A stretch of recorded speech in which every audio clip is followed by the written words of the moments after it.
Assalamualaikum, Warahmatullahi, Wabarakatuh, and welcome back to the Melanated Muslimah podcast. So I know I've been gone for I don't even know how many months, but Subhanallah, Alhamdulillah, and Allahu Akbar, I am here, and I'm here back with some new podcast content, and I'm so excited. So on this episode, I'll be giving you a little life update. So in my last podcast I think I mentioned that I think I started my podcast too early on, but that's what was part of my journey. Beginning of this year, from February to August, I was working 2 jobs and it became a lot. And after I finished the 2 jobs, I had to travel for work and all that stuff. And then I had to get a procedure on my toe. It was nothing too invasive, but it did take about 6 weeks for it to fully heal. So that was so interesting on my behalf. And just me getting settled and the growing pains of being a new Muslim and all that stuff. But I'm glad I am here and all of that. So before I get started, I have been Muslim for 1 year and 3 months. Like, what? Where did this time go? I feel like I just did my shahada yesterday and I'm still like on this weird journey of like, I'm a new Muslim, but I'm like, am I technically a new Muslim? Like, I feel like I could stop saying that when I hit 5 years of me being a Muslim. I can be like, I'm relatively new, but that's that. So one of the questions I was asked by one of my close friends that I've made since becoming Muslim was, how do I feel after being Muslim for 1 year? And it's something I can't put into words of how I feel. It's a feeling that you can only describe to someone who knows who Allah subhanahu wa ta'ala is, who understands his mercy and his grace, who when they pray, they feel like Allah subhanahu wa ta'ala is coming down and hugging them. So for me, I could say, I'm extremely happy. But also there is a different level of happiness that I can't describe. It's a feeling that you get when you are devoted in Islam and when you take your deen in Islam seriously. So I say I am extremely happy. I wouldn't change a thing. Everything that I went through, the hard times of being Muslim, the happiest times of being Muslim, and all of that. And like I said, there's not enough words to describe it. I mean, it's like when you hear a nasheed or your favorite part of the Quran and you haven't heard it in a while, and that feeling you get of like, oh, I needed this. Like, I don't know if that describes it, but that is how I feel. Another thing that has been happening within me a year later of becoming Muslim is that I'm feeling a change within myself. And I feel like with every growth that a person has, you're going to feel a change within yourself. Because when you focus on your deen and you focus on your religion and you start to see the difference of like, you start to view the world differently. And you want to have things around you that represent that feeling. There's things that I did that I do not do now because I have learned along the way. And also my mentor who has been helping me along my journey. And I'm so glad that I went to the mosque and I asked for one, because a lot of the stuff I wouldn't have known without her help, without Allah subhanahu wa ta'ala talking to her, within her talking to me, I would not be in the place where I am now. So all I can say is subhanallah, and that I'm extremely grateful for that experience, because a lot of the stuff that I learned and from talking to her and seeing how she views Allah subhanahu wa ta'ala and how strong her faith is, like that goodness just transferred over to me, plus me knowing that I needed this type of relationship in my life for myself. It changes me. I don't know if I can explain that right, if that explained well, but that is how I feel. And even like my view on the world has changed how I view things. Like, what is going on in Palestine right now, protesting out there. And it reminds me of the protests that I went to back in high school, not high school, wow, can you imagine? Back in undergrad when it was for the Black Matters protest, and just using my voice and realizing that being Muslim is standing up for causes of injustice and stuff like that, standing up for what you believe is right and what is right. And just having more the strength and understanding Allah subhanahu wa ta'ala's glory. And, ironically, seeing the people get inspired by the Palestinian faith, even with destruction around them, and they're still yelling Allahu Akbar and Alhamdulillah. And that inspired me back in 2021, a part of my religious journey. And you can go on my YouTube channel and listen to my Shahada story on here to learn more about that. But seeing that and knowing that Allah subhanahu wa ta'ala is most merciful, and knowing that even in the craziest times, the small glimpse of hope that you feel in those times, that shows that Allah subhanahu wa ta'ala still has mercy on you and you can always turn to Him. So even having that view of everything that happens to me, and like even when I'm feeling down, and still knowing that it's a test because Allah subhanahu wa ta'ala loves me, or and it's a test to make me better, and so forth and all that stuff, it makes me have more hope and more deep understanding and turning to Allah subhanahu wa ta'ala instead of away from Him when times are tough. And before becoming Muslim, I never, ever, ever was so deeply rooted in a religion, and I didn't think I would ever be in one. So seeing that I'm like deeply rooted in a religion that has made me feel so at peace, and a religion that I turn to when I need, guidance and so forth, it makes me feel, I don't even know what the words describe. I just feel contentment and ease, and that's a change I see within myself because I haven't had that before, and I know when I'm going away from it how to get back to it, because I know what it's like to not have it before, to gain it, get a little away from it, and go back to it. And even another thing I see in myself is that prayer was so hard for me. Like, in order for me to pray, I would struggle. Like, even when I was a Christian, prayer was not for me. Like, I could barely pray. I could barely be consistent with my prayers. And, I was worried when it came to praying 5 times a day. I'm like, oh, I'm just praying 5 times a day. There's parts of this prayer that's already like written that you have to do, and you have to say this part here and this part there. Like, it would just become like a robot to me of like me doing it. I'll just be like into the routine. But when I tell you, like even within the routine prayer, I feel contentment because I'm literally talking to Allah subhanahu wa ta'ala. I'm literally doing what He asks us to do. And in that prayer, I can talk about things that are bothering me and like get clarity of whatever, or tell Him that this is what I want, and if you can do this for me, and so forth. And even doing the voluntary prayers, like I'm doing them. And I never thought I would see myself doing this ever in my life. Like, it's so funny. I'm like, Brittany is out here praying 5 times a day. Brittany is out here also doing voluntary prayers. Like, what? And even after prayers, sometimes when I remember, as you know, I'm still a new Muslim, so I'm still getting down packed. I haven't been praying fully, like knowing everything for almost December will make 1 year. Like, I think right before December 16th will make 1 year when I have been praying and like memorize the prayers fully and still understanding and getting the concepts down of that. But just the fact that I'm doing Dicker afterwards when I remember, and I'm like, oh my goodness, look at me. Just over here growing and evolving, And another thing is growing in knowledge. Like, when you become a new Muslim, there is so much for you to learn. Like, when I say so much, there is so much for you to learn.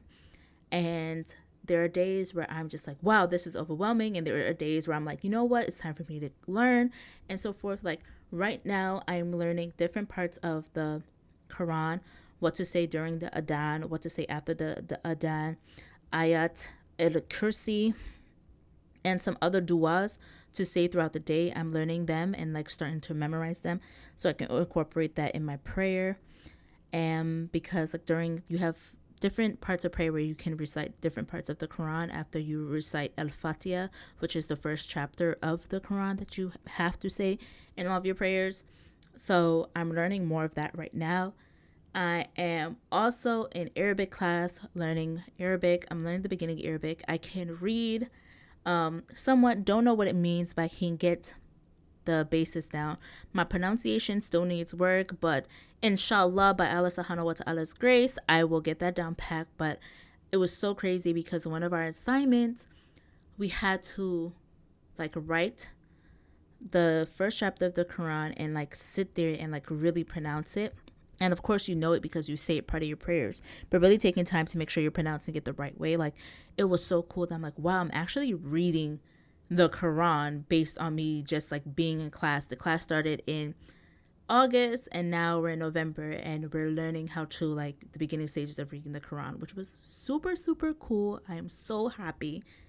And another way of growing in knowledge, I try to attend the kutubas, which are like the sermons. We have them on Fridays because Fridays is our holiest day, like Sundays are for Christians. So every Friday, I try to go to the mosque and go to the kutubah and learn and see what I didn't know and stuff like that. And just being around community and praying with the congregation is amazing. And another thing of way of how I try to grow in knowledge, it's so crazy because before I became Muslim, for me, I would watch a lot of Muslim beauty content creators. And after I realized that, like, you're not supposed to wear makeup as often, you're not supposed to be doing your nails and stuff, it really changed my view on, like, these content creators. I'll watch their videos every once in a while if they're doing something or whatever, but it, like, changed what I want to view. I tend to follow people who expand my knowledge or remind me of certain parts of what you're supposed to do as a Muslim. Now, be granted, we don't know if they practice this in their everyday life or just coming on the internet, just say that. But I feel like it's genuine to me, so I watch them. There's a lot of people that you can watch and you can feel like they're not genuine when it comes to them speaking about Allah subhanahu wa ta'ala. But the people that I watch, they feel genuine and I watch them and I also learn more. Every time they say something, I try to look it up, see what else they say, see if it's true. And if it follows my faith, if it's like, I don't know, like if it's Sunni view of Islam versus Shia, because I'm a Sunni Muslim, to like know that in like different other forms of Islam. So I find that part to be really good and trying to follow pages that teaches me stuff about Islam and isn't just showing people being funny or like making jokes. Like those are fun and stuff like that. Like I love a good jokey joke, but I also want to learn things. I also want to have my intellectual side when it comes to Islam expand, and I never want to stop learning, and I never want to get tired and be like, okay, I'm done, because no, you're not done. You can always learn and you can always grow. And another big thing about this is finding ways to give myself grace. Because I have to remind myself sometimes, I've only been Muslim for 1 year. I'm not going to know everything. I'm going to mess up. Like, I am learning along the way, and Allah subhanahu wa ta'ala knows my heart. I may have setbacks, I may make mistakes, and so forth. But all I could do is say, hey, it's a mistake. Or if it's something bad, I could be like, I hope to get forgiveness from Allah subhanahu wa ta'ala. I recognize that please, Allah subhanahu wa ta'ala, make me better and stuff like that. But also giving myself grace when it comes to these situations is very important for me. So that. And another big part of me is trying to figure out the type of Muslim I want to be. And when you become a new Muslim, you are surrounded by so many different Muslims. You meet different Muslims at the mosque. They have a way of doing things. You realize some of the people that you meet when they come into the mosque, some people do 2 rakats of prayer, some people just sit down. And then you have to figure, okay, well, am I going to be the people who sit down or the people who do 2 rakats of prayer? And, oh, these people, they view this in a certain way. I view this in a certain way. So you are seeing people worship and view Allah subhanahu wa ta'ala in different ways. And within that view and within you learning yourself, you have to figure out which view I want. And it's not based on what you see other people doing. It's what you want to do based on what you read in the Quran and what you know from the hadiths. That's important. So when you're around this stuff and figure out who you are, you start to realize the type of Muslims you want to be around. Some of the people that you met initially may not be the people you want to hang around still, because you view Islam in a different way than them. And that is okay. And that is the part that I am in my journey right now. And from that, you start to realize what Islamic values you want to prioritize and how you picture your future. And if you're not married yet, or you don't know, you want to know like what you want in a spouse and how you want your spouse to view Islam, what you want in your future. And I feel like it's very important that you start thinking about these things when you're a new Muslim and to figure out what type of Muslim that you want to be. Because if you don't know what type of Muslim you want to be, and you start hanging around different type of Muslims, these Muslims will influence you when you don't even know who you are as a Muslim yet. So every time I would meet a new Muslim and they would give me advice, I took the advice, hold it into myself, but I also did my research. And you will realize certain advice that you were given was not true to the Quran, to the Hadith, to like Islamic scholarly knowledge, because some of the advice that they're giving you is some of their cultural views of how they view the world rather than like other ways and so forth. So that is a very important to recognize those things too.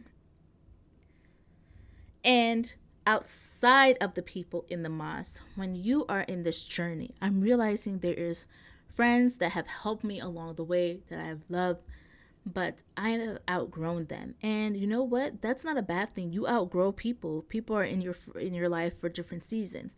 And I realize that this is the certain people I want in my life, whether they're Muslim or non-Muslim. If I have non-Muslim friends, this is what I expect from them, and this is what they can expect from me, because I have changed in my journey. And if they cannot fit into the idea that I want myself, it's okay to like, message them, see how they're doing every once in a while. How are you? Da da da.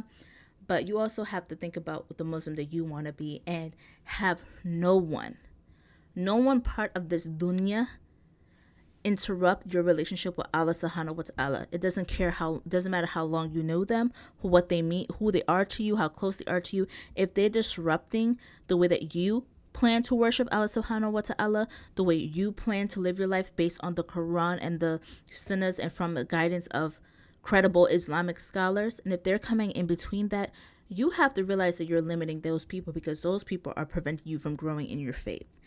And it could be that, or you're just growing apart because being that you're now growing in your faith, certain things that you used to do before, you don't do now. And those things are the only things that you and that person related on. Like, for example, before you were Muslim, you went out drinking and you and your friends would like go to different bars and stuff. And that's the way you guys connect. Now, you guys, drink, so you guys don't go to bars. And now you realize you don't really have nothing else to connect with them, because that bar was the only place that you guys had a connection. And you know what? That is okay, because now you have moved on to a different part of your life. And it's okay to outgrow people. Now, every time you outgrow someone, every time like you distance yourself and things happen, doesn't mean that you're beefing with the person. Doesn't mean like, oh, they did something to you, oh, they acting funny. No, you've grown in this direction and they're growing in a different direction. And you know what? You have two different directions and y'all can't meet in the middle. That is okay. Allow it. That was how it's supposed to be written in your journey and in that person's journey. And all you can do is hope for them, hope for the best, pray that they're doing good, and continue pushing. And on another thing that I'm doing, I guess this kind of goes with like having grace, is reminding myself that on this journey, as well as other journeys, you're going to have really high times and you're going to have really low times. And in the process, you have to remember what is your end goal. Because being a new Muslim, it's hard. You're unlearning your past old non-Muslim life, trying to figure out this new Muslim life, trying to figure out what is the right way, what is the wrong way, and all that stuff. And your deen can go up and it can go down. There could be times you're like, wow, this is really hard. People are not understanding me. Or wow, this is really great. People are understanding me. But know that this is a part of the journey. No journey is going to be smooth and easy. If it is, that shows that people are not being real around you. And just know that these pains, this growing, is all a part of dunya. You are working, to get to Jannah, inshallah wa ta'ala. And that is your goal at the end of the day. And when you are feeling down, one thing I like to do that I've been doing is when I'm feeling like, oh, this is hard, when I'm feeling down, is remind myself why I became Muslim. Remind myself of the feeling I had after I did my Shahada. Then, as soon as I remember that, I'm like, yep, I know why I'm here. I think about my journey before and my journey after. And when I remind myself of that, I feel contentment. And remember that this growing pains is you building a relationship with Allah subhanahu wa ta'ala. And relationships have up and downs. You know, you are the one doing the up and down though, because you're being tested by him, right? But Allah subhanahu wa ta'ala is always there. And remember the example that the Prophet Muhammad alayhi wasallam left for us. And it will also help you. And just remember that give yourself grace and stuff like that. So that's kind of where I've been in my life since the last podcast. And I'm also like revisioning my purpose, what I really want to do on this planet, what I want to leave, a part of my legacy, what I hope people remember me by, because your character is what's most important. And it has me thinking about a lot of things. So I'm like in this transitioning stage in my life. And I love it. I love everything that comes with it. I love that, you know, I'm getting to grow. I'm getting to redefine myself and figure out the Muslim that I want to be in the future. And I feel like it's getting clearer and clearer every day. So I hope you enjoyed this update. And just let you know, I have a kind of a new schedule coming out when it comes to social media content. So 1 week you will get a podcast, the next week you will get a YouTube video, then the following week you'll get a podcast and YouTube video, then it's going to be podcast, YouTube video, podcast, YouTube video, podcast, YouTube video. You catch the drift. So definitely check out my YouTube channel, which has the same name as this podcast, and also my Instagram page that has the same name as this podcast to get more information. So I hope you enjoyed. Assalamualaikum, Warahmatullahi, Wabarakatuh.